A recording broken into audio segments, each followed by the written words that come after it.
Fake air vents, check. Crossfire logo, check. Center exhaust, check. Old school steering wheel, check. 6-speed manual, check. Classic interior, check. 3.2 liter V6, check. Now on to some more important things. So here we have the 2006 Chrysler Crossfire. It comes standard with a 3.2 liter V6 engine capable of 264 horsepower at 5,700 RPM and 230 foot-pounds of torque at 3,000 RPM. It has a 94-inch wheelbase and a gross weight of just over 2,900 pounds. This is the kind of classic sports car formula of low weight, good power, and rear-wheel drive that makes for quite a pleasurable driving experience.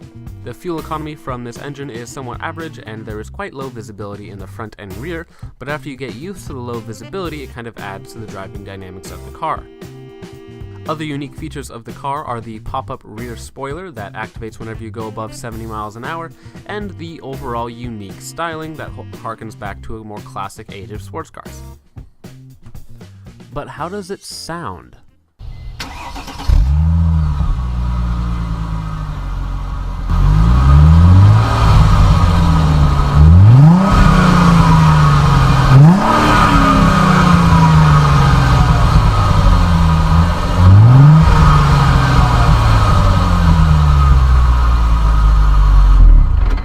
Good morning, everyone. Welcome to the inside of a 2006 Chrysler Crossfire. Now, this is one of the most unique looking cars on the road, and it also has some super interesting driving dynamics. For this review, I'm not really going to go over a whole lot of the interior stuff or a lot of the things that aren't very important. Suffice to say, the interior is functional, stylish, and looks really good for its age. Now, this is actually my buddy's car, and he's been nice enough to let me drive it for the past 2 or 3 days, and it has been exceptionally fun to drive. So one of the first things that you notice in this car is how far back you sit. You sit more than halfway back in the car. You only have about 3 or 4 feet behind you, and you have about 6 feet of hood in front of you. It really does feel like you're kind of steering the car from the back. Now, a lot of people may not really like the way that this car looks, but I personally think it looks gorgeous. I really like the color that it's in. I like the way that it drives. The interior matches it very well. It's very stylish for the time. 2006 was kind of an overboard year for cars, almost, especially when you match it up from other cars from that time period. This car still looks good now, 10, 11 years later. Now, this one here comes with the 6-speed manual version, which is the way you should get this car if you're looking to actually drive this car, not just use it as a grocery getter or what have you. The 6-speed manual in this car is very notchy, very precise, and has an incredibly short throw that comes stock. It's not a short throw kit or anything with it. It actually just has a travel of about this far. Now, this car has a staggered setup. It has 235 series tires up front and 275 series tires in the back. The level of grip in this car is on par with anything I've ever driven. It's super fun to take on back roads, and it really is small. In fact, this car is a lot smaller than my ST, which is not a large car by any measure. The only real downside to this car is that the steering feel is a little bit dead in the center, a little bit numb, but that's kind of a trait of most cars in the 2000s era. But really, once you get into a corner, it feels great. The steering loads up. It's actually a lot heavier than in my car. It's more of a traditional sports car feel of steering.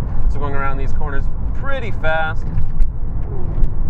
So this car is bone stock. The owner of this car has done no mods to the car. The summer tires are the only real addition to the car. It has 20-inch rims in the back, 19-inch rims up front. But other than that, everything is just standard in this car. Leather seats, power seats, pretty much everything that the car came with. We're gonna do a rolling start from like 20. All right, so we're doing about 20 miles an hour in second gear. Gonna floor it. Ooh. That was about 20 to 70 in about 5 seconds. Now the power in this car, of course, comes from the naturally aspirated 6-cylinder engine, which feels great. The power delivery is very linear. The higher up you get in, it just keeps building and building and building all the way to the red line. Red line is only at 6,000 RPM, so it's a bit of a low red line, but you're never going to notice that. It feels great all the way through the RPM band. Now this car really is cool. It has a lot of sports car features and things that are really cool even by today's standard. It has a spoiler that pops up whenever you get to doing more than 60 or 70 miles an hour, kind of almost exactly like a Porsche. It kind of has that sports car look, that Mercedes AMG type look, the really classic sports car. When this first came out, people kind of looked at it as like the old man sports car, you know, like the seniors that get this car and it's fun to drive and they just, you know, take it around as more of a GT car.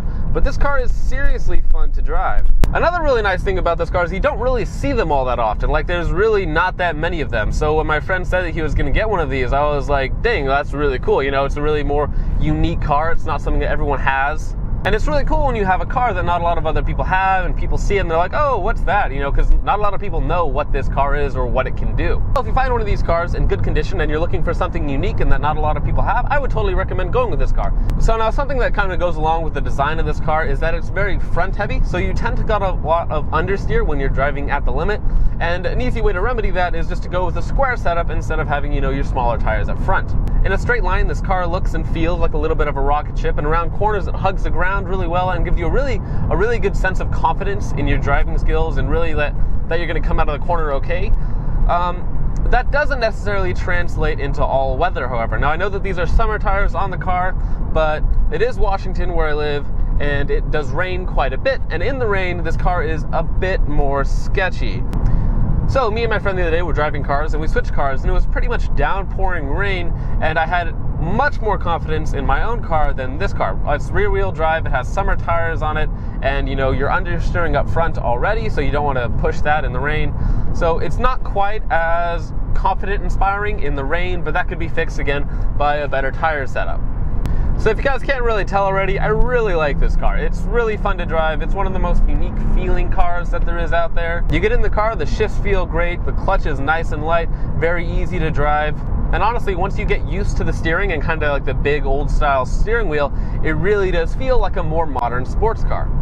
So, and if we were to compare this car versus say my ST, the ST gets all of its power down low. It hits max torque at 2,500 RPM, which is really nice for around town, and it makes it feel really fast and really peppy when you're going at low speeds, whereas this still has that power down low, but it continues to build as you go through the RPM band.